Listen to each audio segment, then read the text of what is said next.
Hola de nuevo, soy el doctor Hugo Castro del Grupo Médico Ángeles. Bienvenidos de nuevo al curso Introducción a la Biología del Cáncer y estamos llegando a los dos últimos módulos.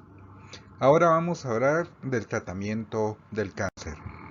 Al final de este módulo serás capaz de enumerar los tipos de tratamiento contra el cáncer más comunes, entender lo que es la quimioterapia, cómo actúa, además entrar a las bases de la inmunoterapia y por último vamos a terminar hablando de los ensayos clínicos.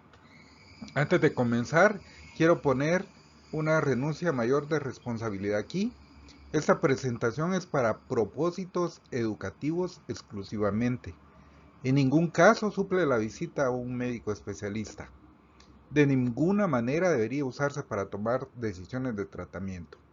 Hablemos entonces acerca de los diversos tipos de tratamiento. Existen muchos tipos de tratamiento para el cáncer. En general estos incluyen cirugía, radiación, terapia hormonal, quimioterapia, terapia dirigida o terapia personalizada e inmunoterapia. Veremos cada uno de estos tipos de tratamiento y cómo se aplican para los principales cánceres de los que hemos hablado en este curso. Es muy importante tener en cuenta de que aproximadamente el 50% de todas las personas diagnosticadas de cáncer pueden ser curadas con cirugía o radioterapia, debido a que el cáncer es removido o eliminado por esta radiación antes de propagarse. Esto es cuando el paciente tiene acceso a todas las terapias. Esto significa que haber sido diagnosticado de cáncer no implica que alguien esté muerto automáticamente. La mitad de las personas son curadas una vez han sido diagnosticadas con cáncer. La cirugía y la radiación proveen la columna vertebral de todas las terapias de cáncer.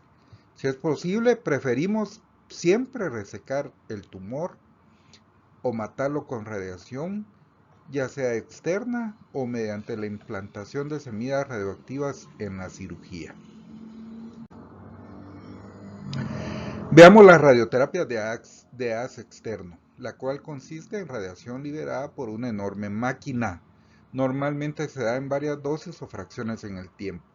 Es importante mencionar que puede ser tan eficaz como la cirugía y en muchos casos, cuando tienes un pequeño cáncer primario, los médicos dan al paciente la opción de ser tratados con cirugía o radioterapia para la cura definitiva. La radiación también puede utilizarse como método paliativo para simplemente reducir un tumor que está causando dolor o algún otro problema en el cuerpo y cuando no se ofrece como curación es llamada radioterapia paliativa. ¿Cómo funciona la radiación? Funciona eliminando las células en división a través del daño en el ADN, lo que lleva a la muerte celular. Cuando la radiación alcanza tu ADN, este es dañado y este daño es reconocido por la célula como anormal y la célula se somete a una muerte celular programada, algo de lo que has oído hablar en las lecciones anteriores. Cuando la cirugía o la radiación son utilizadas como la terapia primaria para intentar curar el cáncer, en ocasiones otras terapias como la quimioterapia se administran alrededor del momento de la cirugía o la radiación. Eso es importante. Si la quimioterapia es administrada antes de la cirugía o radiación, es llamada terapia neoadyuvante. Si la terapia es administrada después de la operación o la radiación, es llamada terapia adyuvante. Estos términos a menudo son aplicados a la terapia y no importa de qué tipo de cáncer estemos hablando. Muchas personas son tratadas con terapia neoadyuvante o adyuvante después de la cirugía o radiación. Cuando hablamos de terapia neoadyuvante o adyuvante o tratamientos de cáncer metastásico, ¿cuáles son las terapias que podemos usar? Una de estas terapias se basa en las hormonas que produce tu cuerpo. Tu cuerpo produce sustancias químicas u hormonas que le indican a varios órganos qué hacer. Por ejemplo, la hormona femenina estrógeno controla el desarrollo de las características sexuales secundarias como el crecimiento de las mamas o la regulación del ciclo menstrual. La hormona masculina testosterona, en cambio, también indica a los tejidos reproductivos masculinos como los testículos o la próstata que crezcan, al igual que incrementa la masa muscular, la masa ósea y el vello corporal. Las hormonas también pueden estimular el crecimiento del cáncer. Por ejemplo, el estrógeno estimula el crecimiento del cáncer mamario y verás que agentes antiestrógenos son utilizados para ayudar a tratar el cáncer de mama. La hormona masculina testosterona estimula el crecimiento del cáncer prostático y agentes antitestosterona son utilizados para tratar el cáncer de próstata. Hablemos de la quimioterapia. Existen dos amplias clases de fármacos de quimioterapia: los agentes que interfieren con la replicación del ADN y los agentes que interfieren con la división celular bloqueando la mitosis. Comenzando por la inhibición de la replicación del ADN, hay varias formas en las que esto puede llevarse a cabo, y por lo tanto varias clases de fármacos que han sido desarrollados para inhibir la replicación. Una de estas clases de fármacos es llamado antimetabolitos. Estos son fármacos de pares de bases que son intercalados dentro de la hebra del ADN y por lo tanto no permiten que sea replicada. Las enzimas topoisomerasa se utilizan en la célula para desenrollar el ADN antes de la replicación y luego rebobinarlo.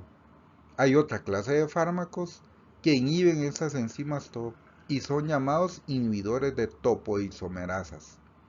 Y luego tenemos un amplio grupo de intercaladores de ADN que incluyen metales, alquilantes y antibióticos, y todos intercalan en la hebra del ADN e impiden que se autorreproduzca correctamente. Los agentes quimioterapéuticos que interfieren en la replicación del ADN incluyen metales, agentes del platino como cisplatino, carboplatino, oxaliplatino, los antimetabolitos que incluyen el 5-fluoracilo, la capecitabina, la gencitabina, el pemetrexed. El agente alquilante más conocido es la ciclofosfamida, el antibiótico más famoso y el más ampliamente utilizado es la doxorubicina. Hay dos inhibidores de topoisomerasas más comunes, como el etopósido, conocido también como BP16, y el irinotecan, conocido también como CPT11. Como he mencionado, otra clase principal de agentes que se utilizan para tratar al cáncer son aquellos que inhiben la división celular. Como hemos aprendido en lecciones anteriores, los microtúbulos son utilizados para separar células en división y tiran de los cromosomas hacia los cuerpos celulares en separación. Los fármacos que inhiben los microtúbulos lo hacen de dos formas. Los alcaloides de la vinca, como vinorelbina, vinblastina y vincristina, previenen el ensamblaje de los microtúbulos. Los taxanos, como el docetaxel, paclitaxel y cabazitaxel, evitan el desmontaje de los microtúbulos, ya que estos fármacos interfieren con la función de los microtúbulos. Las células son capturadas durante la división y de nuevo se someten a una muerte celular programada. La quimioterapia funciona de forma diferente. Prácticamente todos los fármacos quimioterapéuticos han sido diseñados para evitar que las células se dividan. Las células cancerosas tienden a dividirse más rápidamente que las células normales y por ello son más propensas a morir con el tratamiento quimioterapéutico.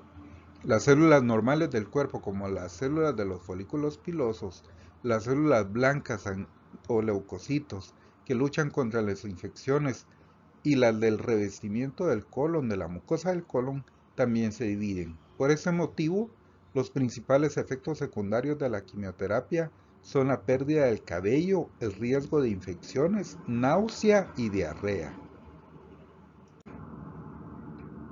Pasemos ahora a las terapias dirigidas. Las terapias dirigidas inhiben proteínas que han mutado o están sobreexpresadas y ayudan al crecimiento del cáncer. Teóricamente, esto permite terapias más cáncer específicas, ya que estas proteínas normalmente no están mutadas o sobreexpresadas en tus células normales.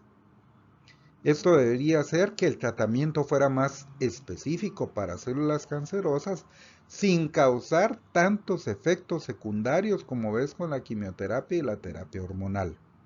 Algunos ejemplos de los tratamientos con terapias dirigidas incluyen aquellos que se dirigen al factor de crecimiento del endotelio vascular o BEF. El fármaco más común utilizado es uno conocido como bevacizumab. También hay fármacos dirigidos al receptor del factor de crecimiento epidérmico y el fármaco más común es Tarceva o erlotinib. También hay fármacos dirigidos al receptor del factor de crecimiento HER2 como trastuzumab, así como otros fármacos más dirigidos a los genes ALK, como la vía ALK de transducción de señales, como los hay para mTOR y otros fármacos que atacan las ciclinas quinasas o las quinasas dependientes de ciclina como palbociclib. Como hemos visto previamente en otras lecciones, la angiogénesis estimulante del factor de crecimiento del endotelio vascular es una parte crucial del crecimiento del cáncer. Si una masa tumoral pequeña no induce el crecimiento de nuevos vasos sanguíneos, no crecerá más de 1 milímetro de tamaño. Estos vasos sanguíneos son estimulados por el factor de crecimiento del endotelio vascular, el cual es secretado por la célula cancerosa. Se une a su receptor, el receptor BEF, en las células endoteliales vasculares y estimula el crecimiento de estas células. El bevacizumab es un anticuerpo que absorbe el exceso del factor de crecimiento uniéndose a él, de forma que no queda factor de crecimiento disponible para unirse al receptor. Por sí solo, bevacizumab no es un tratamiento para el cáncer, sino que es utilizado en combinación con múltiples quimioterapias distintas en múltiples enfermedades diferentes.